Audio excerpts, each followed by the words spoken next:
โซลาร์เซลล์ที่เอามาติดหน้าบ้านเฮาจะบอกว่าสว่างดีคักเด้อจ้ารุ่นที่ปุ้ยได้มาจะเป็นขนาด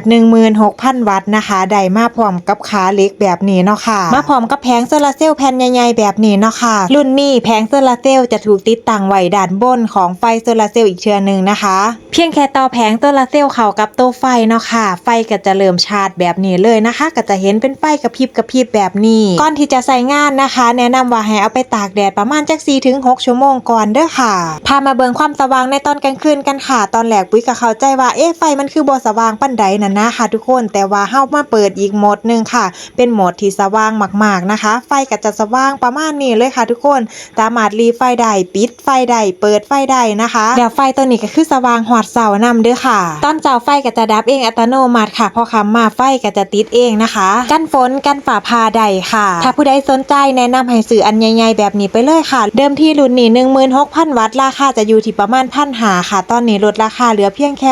659 บาทแค่นั้นมีบริการส่งฟรีเก็บเงินปลายทางพร้อมเด้อค่ะถ้าผู้ใดสนใจเดี๋ยวปุ้ยจะปักพิกัดไว้ให้ในตะกร้าสีเหลืองซ้ายมือเลยค่ะ